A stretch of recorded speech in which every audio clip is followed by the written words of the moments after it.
Today GK के official YouTube platform में आपका स्वागत है।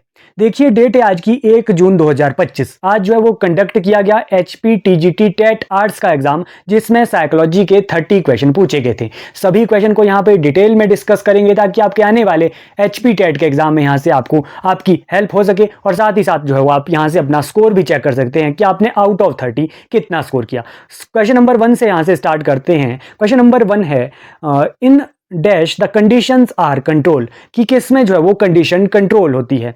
ए ऑप्शन है एक्सपेरिमेंटल मेथड, बी ऑप्शन है क्लिनिकल मेथड, सी ऑप्शन है introspection method and D option है क्वेश्चनियर मेथड। देखिए हमने जो है ना अच्छे से सभी मेथड्स ऑफ साइकोलॉजी जो है ना अपनी डिटेल्ड साइकोलॉजी की वीडियो में पढ़े थे, और हमने जो है वो कई बार आपको बताया था कि एक्सपेरिमेंटल मेथड जो होता है ना वो केयरफुल कंट्रोल्ड कंडीशन में किया जाता है, केयरफुल कंट्रोल्ड कंडीशन में किया जाता है। तो यही इस क्वेश्चन का राइट आंसर था, ए ऑप्शन एक्सपेरिमेंटल मेथड। देखिए हम डिटेल में भी इस क्वेश्चन को जान लेते हैं, क्योंकि आपका जो नॉन मेडिकल टेट का एग्जाम है, जेबीटी टेट का एग्जाम है, यहां से आपकी वहां से डेफिनेटली हेल्प होगी। डिटेल में डिस्कस करते हैं। एक्सपेरिमेंटल मेथड से मैंने आपको हजारों बार बताया था कि क्या क्वेश्चन बनेंगे। केयरफुल कंट्रोल्ड कंडीशन में किया जाता है। कॉज इफेक्ट रिलेशनशिप किस मेथड में स्टडी होता है? एक्सपेरिमेंटल मेथड में होता है। Most scientific and objective method है एक्सपेरिमेंटल मेथड, और variable and dependent independent variable का एक पॉइंट मैंने आपको बताया था एक्सपेरिमेंटल मेथड में। तो ये आपको एक्सपेरिमेंटल मेथड से क्वेश्चन आया था, तो ये ऑप्शन इस क्वेश्चन का राइट आंसर है। हम कुछ ऑप्शन भी देख लेते हैं, जैसे कि क्लिनिकल मेथड। क्लिनिकल मेथड में आपको बताता रहता हूं कि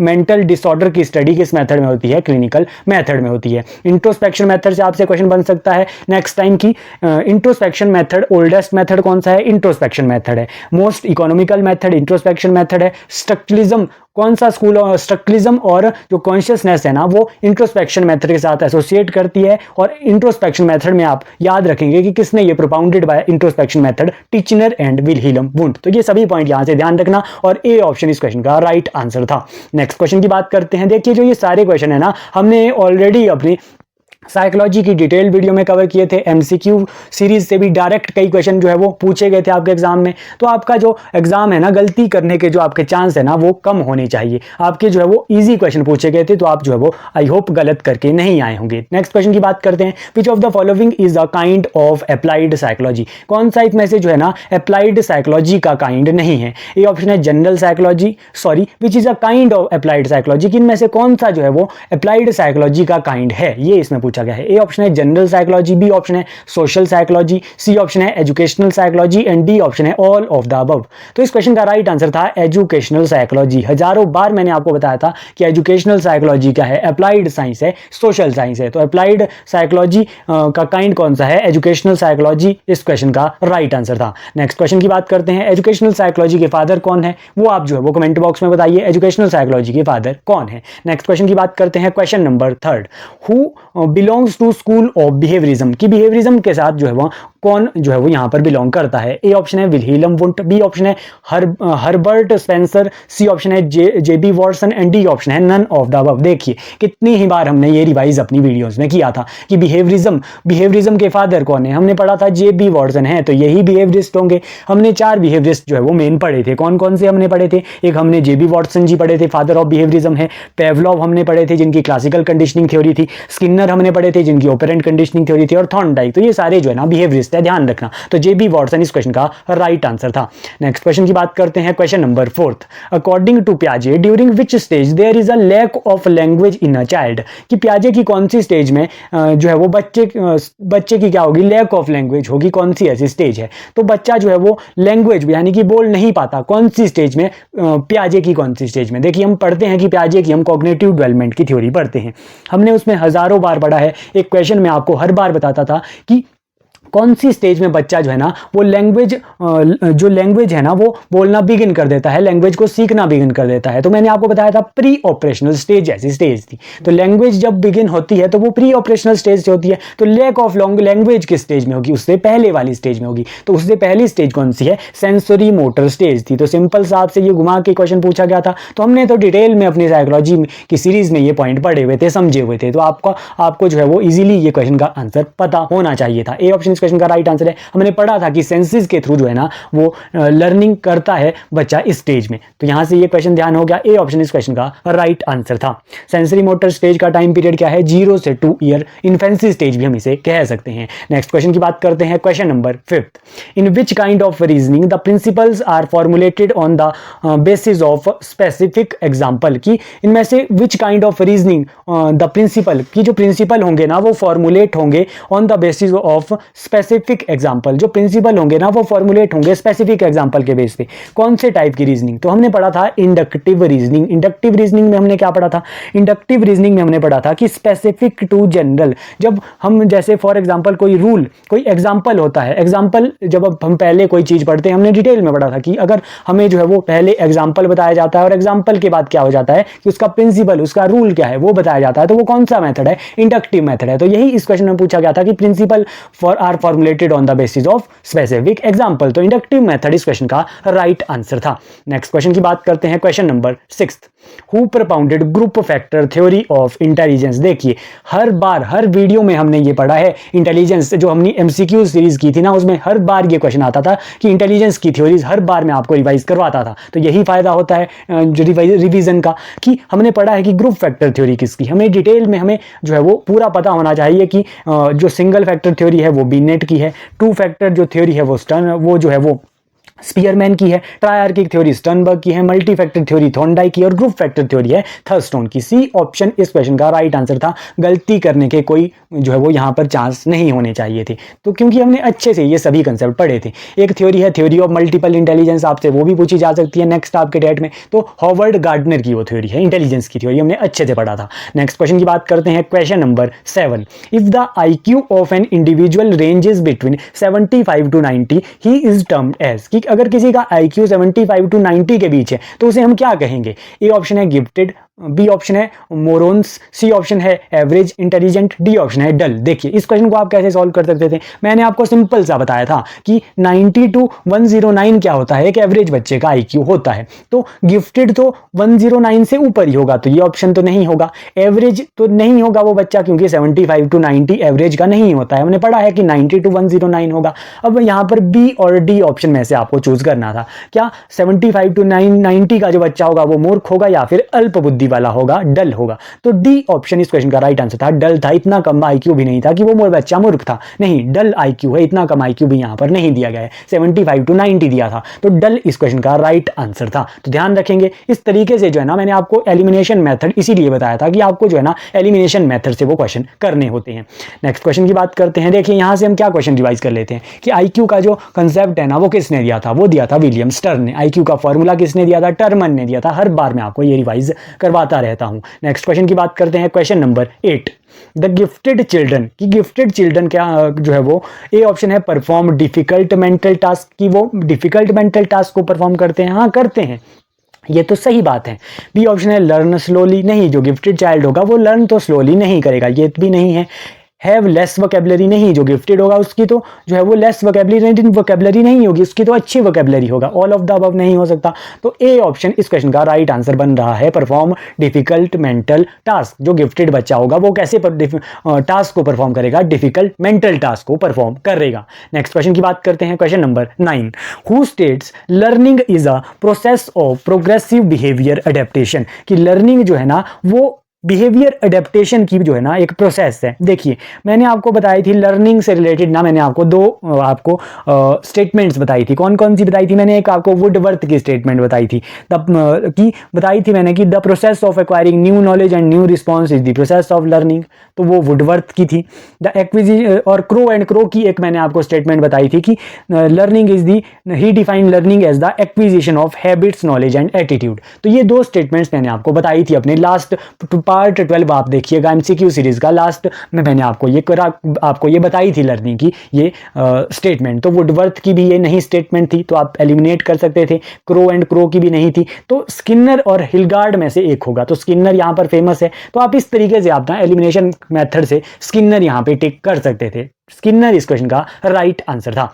नेक्स्ट क्वेश्चन की बात करते हैं, नेक्स्ट क्वेश्चन है question number 10, who says educational psychology describes and explain the learning experiences of an individual from birth through old age.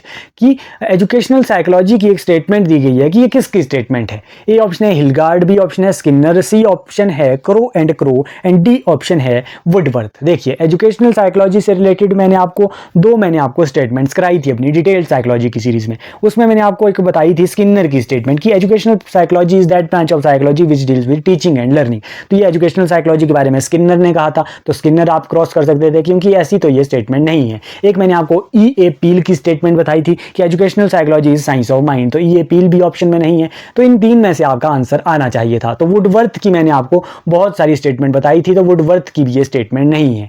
तो हिलगार्ड एंड क्रो फिर से ऑप्शन बच गए, तो क्रो एंड क्रो यहां पर जो है वो सही आंसर था, Crow and Crow. C option इस क्वेश्चन का राइट आंसर है। क्रो एंड क्रो की स्टेटमेंट है कि educational psychology describes and explain learning experience of an individual from birth through old age. तो ये ध्यान आपको रखनी पड़नी थी। नेक्स्ट क्वेश्चन की बात करते हैं। नेक्स्ट क्वेश्चन है question number 11। Who propounded theory of classical conditioning of learning. कि क्लासिकल कंडीशनिंग की थ्योरी किसने दी थी, हजारों बार पढ़े हैं हमने, पढ़ा है कि क्लासिकल कंडीशनिंग की थ्योरी पेवलोव की है। डी ऑप्शन इस क्वेश्चन का राइट आंसर है। पेवलोव ने जो है वो डॉग के ऊपर एक्सपेरिमेंट किया था, SR थ्योरी भी कहते हैं। तो ये आपको ध्यान में रखना है। यहां पर ऑप्शन में थर्स्टोन भी है, थर्स्टोन की हमने group factor theory of intelligence पढ़ते हैं। स्किनर की ऑपरेंट कंडीशनिंग है, थॉर्नडाई की ट्रायल एंड एरर है। तो हमने सभी थ्योरीज पढ़ी हुई है। नेक्स्ट क्वेश्चन की बात करते हैं, question number 12। If the learning in one situation hinders the learning in another situation it is called. देखिए ये जो क्वेश्चन है ना, मैंने आपको लास्ट जो हमारा पार्ट 12 है ना MCQ सीरीज का साइकोलॉजी का, वहां पे मैंने आपको ये क्वेश्चन बताया था कि यहां से आपको क्वेश्चन आ सकता है। हमने वहां पर पढ़ा था कि if the learning in one situation hinders the learning in another situation, कि अगर कोई लर्निंग सिचुएशन है ना वो बाधा पैदा कर रही है अनदर सिचुएशन में लर्निंग की, तो उसे क्या कहते हैं, तो उसे वो कहते हैं negative transfer of learning. B option इस क्वेश्चन का राइट आंसर है। अगर कोई बाधा क्रिएट करती है लर्निंग तो वो है नेगेटिव ट्रांसफर ऑफ लर्निंग। अगर कोई फैसिलिटेट करती है तो वो पॉजिटिव ट्रांसफर ऑफ लर्निंग। अगर किसी का इफेक्ट नहीं पड़ता है लर्निंग का दूसरी लर्निंग के लिए तो वो जीरो ट्रांसफर ऑफ लर्निंग है। इस तरीके से मैंने आपको वो पॉइंट वहां पे बताया था। तो यहां पे ये क्वेश्चन पूछा भी गया है इस पेपर में। नेक्स्ट क्वेश्चन की बात करते हैं, question number 13। Which of the following stage is known as stage of stress and storm. कितना ही इजी क्वेश्चन है, कई बार हम पढ़ते रहते हैं कि स्ट्रेस एंड स्टॉर्म का पीरियड है कौन सा stage, adolescence stage. C option इस क्वेश्चन का राइट आंसर है। किसने कहा था एडोलेसेंस को स्ट्रेस एंड स्टॉर्म का पीरियड, स्टैनली हॉल ने कहा था। एक हम और पढ़ते हैं कि adolescence is a period of identity crisis. ये किसने कहा था, एरिक एरिक्सन ने कहा था। तो हम अच्छे से ये बहुत बार रिवाइज कर भी चुके थे। नेक्स्ट क्वेश्चन की बात करते हैं, क्वेश्चन नंबर 14। अकॉर्डिंग टू पियाजे in which stage a child begin to acquire vocabulary. मैं आपको हमेशा बताता था MCQ सीरीज में, जब भी हम पियाजे की थ्योरी में, जब हम भी पियाजे की थ्योरी से कोई भी क्वेश्चन आता था ना, हर बार मैं आपको ये पॉइंट बताता था कि प्री ऑपरेशनल स्टेज में ना बच्चा वोकैबुलरी एक्वायर करना शुरू कर देता है। प्री ऑपरेशनल स्टेज में लैंग्वेज बिगिन हो जाता है बच्चा सीखना। उसी प्री ऑपरेशनल स्टेज में ईगोसेंट्रिज्म की बात करता था, एनिमिज्म थिंकिंग की बात करता था।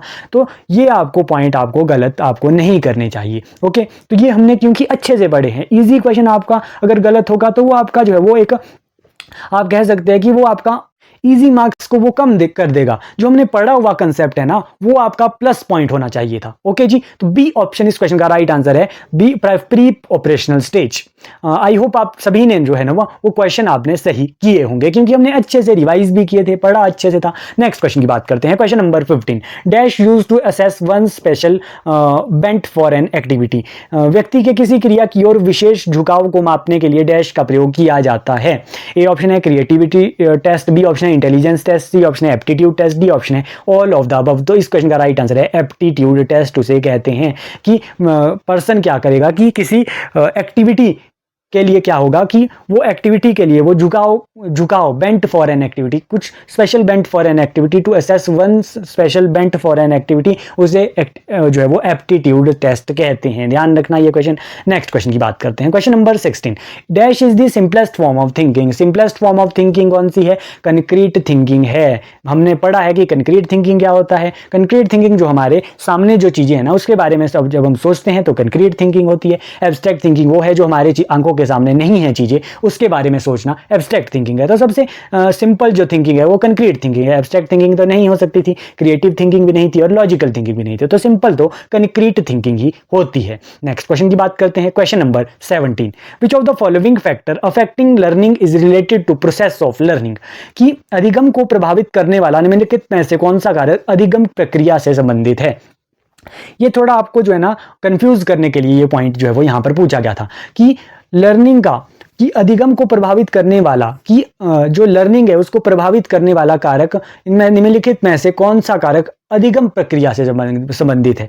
लर्निंग प्रोसेस से रिलेटेड आपको फैक्टर बताना था। ए ऑप्शन है nature of subject matter, B option है टीचिंग मेथोडोलॉजी, सी ऑप्शन है readiness to learn, D option है linking new knowledge to previous knowledge. आपसे लर्निंग प्रोसेस से रिलेटेड यहाँ पर बताया गया है कि कौन सा लर्निंग प्रोसेस के टाइम जो है ना वो रिलेटेड है फैक्टर अफेक्टिंग लर्निंग। तो इस क्वेश्चन का जो है वो मेरे अकॉर्डिंग आंसर होना चाहिए linking new knowledge to learning process. क्यों इस क्वेश्चन का ये आंसर होना चाहिए? क्योंकि लर्निंग प्रोसेस की यहां पर बात हो रही है। पीकेटी जिसे कहते हैं ना, प्रीवियस नॉलेज टेस्टिंग, यानी कि प्रीवियस नॉलेज की जो प्रीवियस नॉलेज है ना उसको लिंक करना है न्यू नॉलेज के साथ। तो ये लर्निंग प्रोसेस के टाइम पे तो जो है वो यही होगा, या फिर सी ऑप्शन भी इस क्वेश्चन का राइट आंसर होगा। तो जो है वो ये हम आंसर की पर छोड़ देते हैं इस क्वेश्चन का आंसर।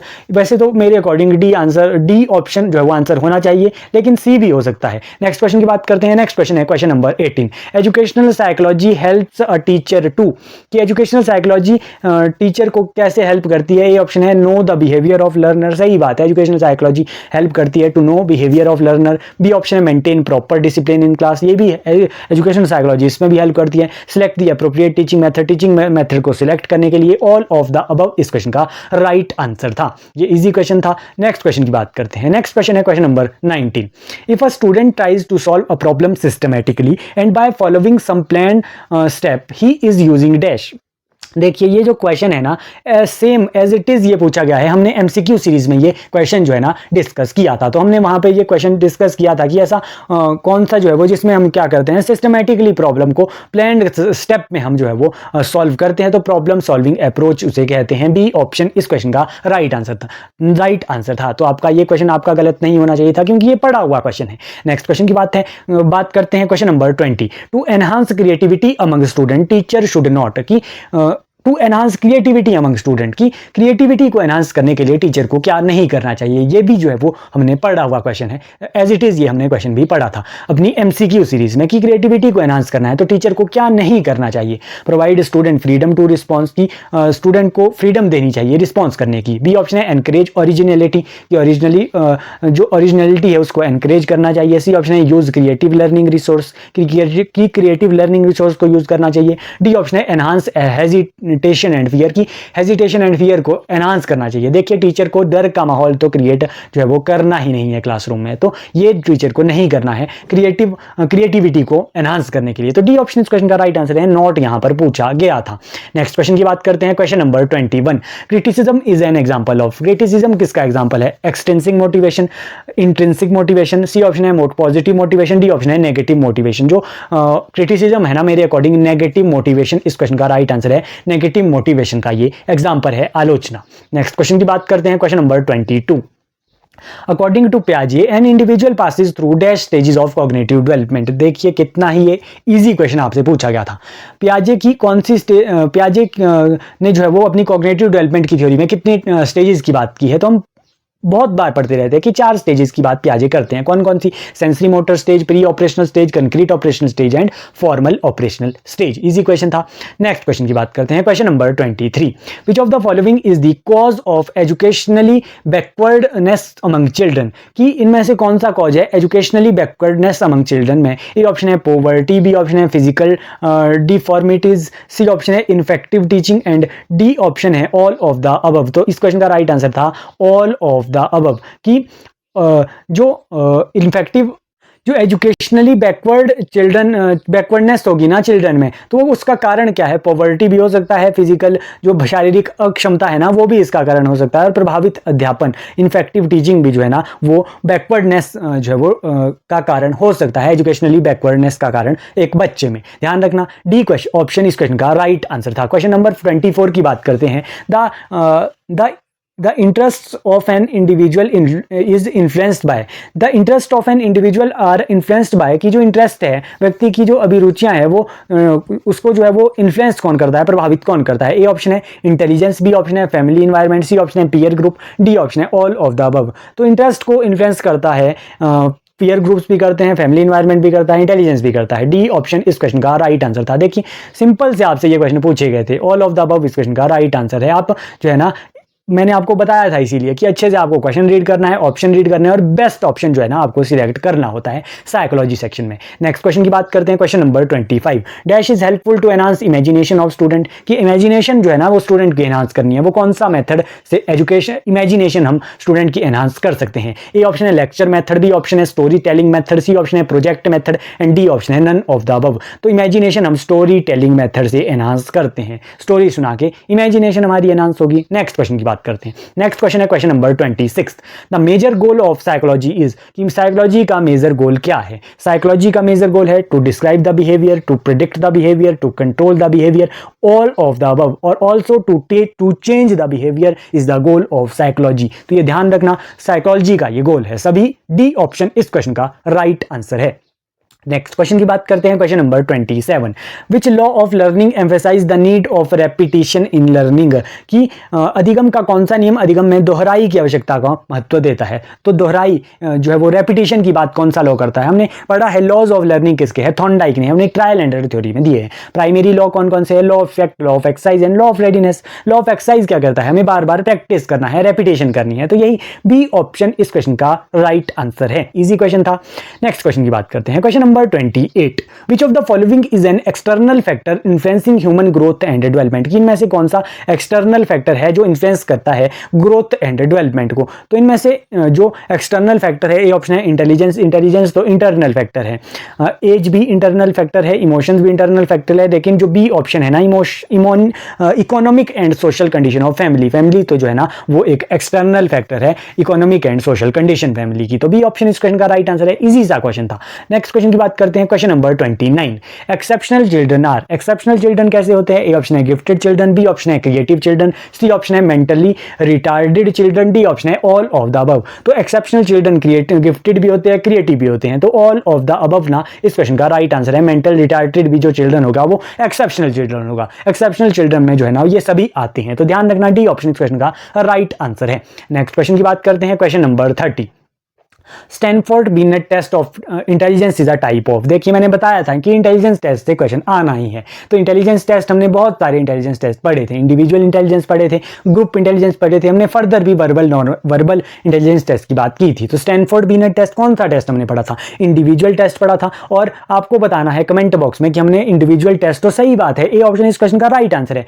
ये जो स्टैनफोर्ड बिनेट टेस्ट है ना, ये इंडिविजुअल वर्बल टेस्ट है या फिर इंडिविजुअल नॉन वर्बल टेस्ट है, ये आप कमेंट बॉक्स में बताएंगे, आपकी हेल्प होगी। यहाँ से HPT जो है वो टेट, नॉन मेडिकल टेट अभी बाकी है, और JBT टेट भी, तो वो यहाँ से आपको हेल्प मिलेगी। हमने डिटेल में सभी क्वेश्चन को डिस्कस कर लिए। 30 क्वेश्चन यहाँ पर साइकोलॉजी सेक्शन में जो है ना वो जो है वो यहाँ पर आपके HP टेट आर्ट्स में यहाँ पर पूछे गए थे। आई होप आपने सभी क्वेश्चन यहाँ पर सही जो है वो आपने किए होंगे। आप जो है वो कमेंट बॉक्स में अपना स्कोर बताइए कि आपने कितना स्कोर किया। 30 में से आपने जो है वो साइकोलॉजी सेक्शन में कितना स्कोर किया। देखिए जो मैक्सिमम क्वेश्चन थे ना वो हमारी ही जो वीडियोस है, हमारी जो डिटेल साइकोलॉजी की वीडियो है, हमारी MCQ सीरीज की वीडियो है, वहीं से मैक्सिमम क्वेश्चन पूछे गए थे। तो इजी क्वेश्चन यहाँ पर साइकोलॉजी सेक्शन से थे। आई होप आप सभी ने जो है ना वो बहुत अच्छा स्कोर किया भी होगा साइकोलॉजी सेक्शन में। तो आप जो है वो अपने स्कोर्स आप कमेंट बॉक्स में जरूर बताइए। तो ऐसी वीडियो देखने के लिए टुडे जीके के चैनल को लाइक करें, ज़्यादा से ज़्यादा वीडियो को शेयर करिए। टेलीग्राम चैनल ज्वाइन नहीं किया, टेलीग्राम चैनल ज्वाइन कर लीजिए, सर्च कीजिए टुडे जीके 97 या फिर डिस्क्रिप्शन बॉक्स में आपको टेलीग्राम चैनल का लिंक मिल जाएगा। नेक्स्ट पार्ट में हम जो है वो जीके सेक्शन भी यहाँ पे आर्ट्स जो HP टेट आर्ट्स है वहाँ पे जीके सेक्शन भी हम डिस्कस करेंगे, और भी यहाँ पर हम सेक्शन को यहाँ पर नेक्स्ट पार्ट्स में डिस्कस करने वाले हैं। तब तक के लिए थैंक यू सो मच। मिलते हैं नेक्स्ट पार्ट के साथ।